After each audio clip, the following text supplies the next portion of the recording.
Kailangan na talaga maparusahan ng babaeng yan. Kailangan niya pagbayaran lahat ng ginawa niya sa inyo. Pero minsan yun akong nilagay sa kamay niya yung batas. Kamuntik na ho kayong napahamak nun. Akala ko kasi napatay ko na siya, anak. Hindi pa pala. Nabuhay pa pala siya. Sana nga natuluyan na siya nun eh. Hindi. Ayoko namang makulong ka. Mabuti na rin ho siguro na hindi ho siya tuluyang namatay nun. Ano naman yung naging kapalit na anak? Nakaganti siya nung kinidnap niya kayo at tinorture niya kayo. At ngayon patay na si Kausa at ang nanay ni Christy. Hindi siya titigil hanggat di niya tayo nauubos. Hindi ko na ito pwedeng palagpasin. Kumikilos naman daw yung mga pulis. Hindi sapat yun, anak. Ano yun, maghihintay na lang tayo sa susunod na hakbang ni Shaira? Hindi ko na kayang gawin yun. Kailangan kumilos na ako. Paano?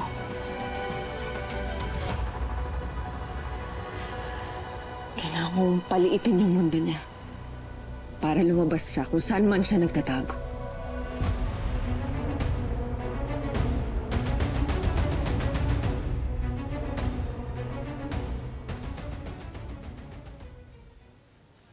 Napadala na ni Ana yung mensahe mo.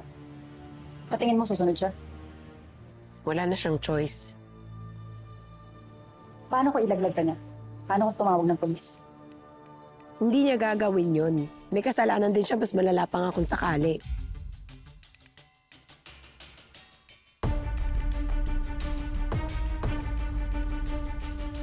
Ano? Gusto ko lang makipag-usap. Baba mo yung baril mo. Umayos ka.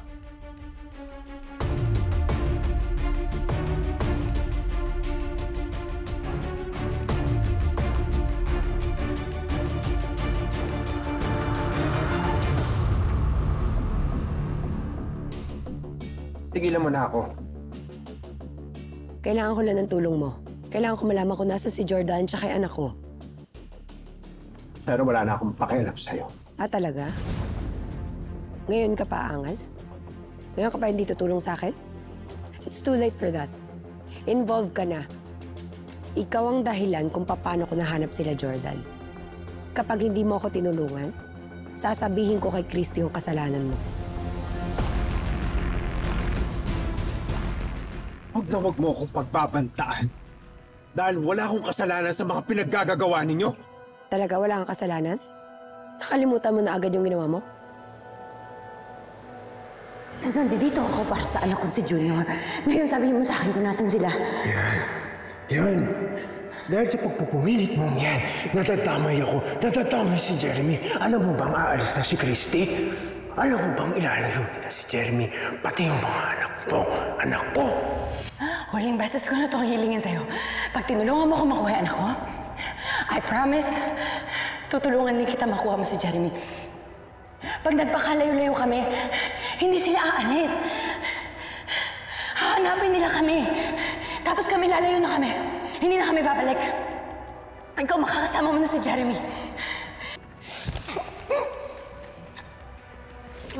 Siguraduhin mo walang masasaktan. Yung anak mo lang ang kukunin mo. Naiintindihan mo? Naiintindihan mo ako?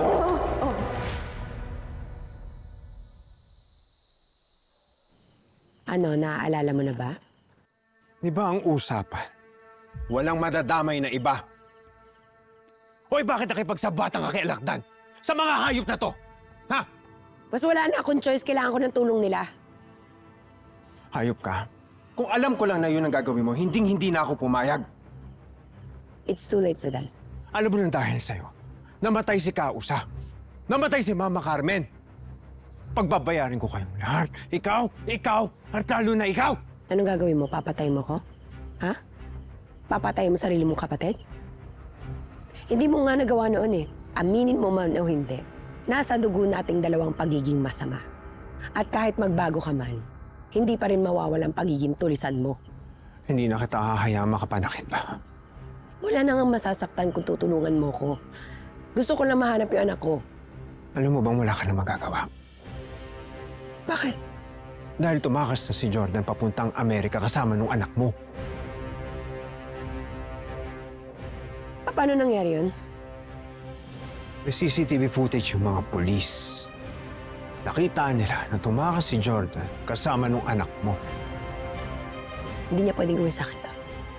Ako ang nanay ni Junior, dapat sa akin siya. Hindi mo ba narinig sinabi ko? Wala ka na nga magagawa! Alam mo, napaka-unfair mo. Palibhasa kasi ikaw, hindi nakaalis si Christy at saka yung anak mo. Paano ko, ha? Nanakawan ako ng anak! Hindi ako papayag. Kasalanan mo yan. Tinakot mo masyado si Jordan yan. Bunga yan ang kapangahasan mo. Aalamin mo kung nasan si Jordan. Exact location. Wala akong pakialam. Kahit sang lupalop sila ng mundo magtago, susundan ko sila. Hindi na ako makikipagsabwatan sa'yo. Ito na yung huli. Pinagsisisihan ko lahat ng ginawa ko. Kapag hindi mo ko tinulungan, ilalaglag kita kay Christy at sa lahat. Sisiguraduhin kong kakasuklaman ka nila kapag nalaman nila na ikaw ang nagturo sa akin kung nasa nakatira si Jordan, na siyang kinamatay ni Kausa at ng nanay Carmen niya. Kaya pag-isipan mo mabuti. Tatawagan na lang kita ulit. Tara na.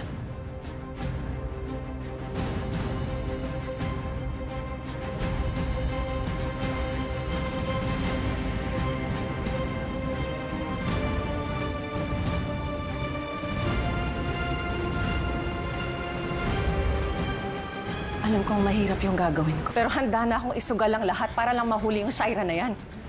Kailangan pagbayaran niya lahat ng ginawa niya. But before I do anything, I need your approval.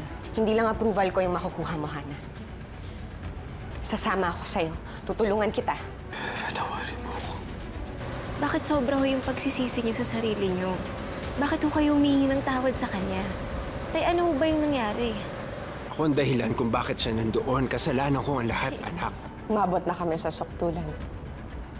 Kaya kailangan mahanap na yung Shaira Lozano at pagbayarin siya sa lahat ng kasamaang ginawa niya. Kaya ako nanonood ka, Shaira. Bilang na ang oras mo. Delikado na yung Shaira na yan. Kapag nahuli siya, panigurado, lahat ng kasabwat niya mananagot. Inuulit ko po, kung sino man ang makakapagsabi sa amin kung nasaan si Shaira Lozano, you will get 20 million pesos. Basta matulungan niyo po kami. Anong tinitingin-tingin ninyo? Ha? Bakit? Ituturo niyo ako?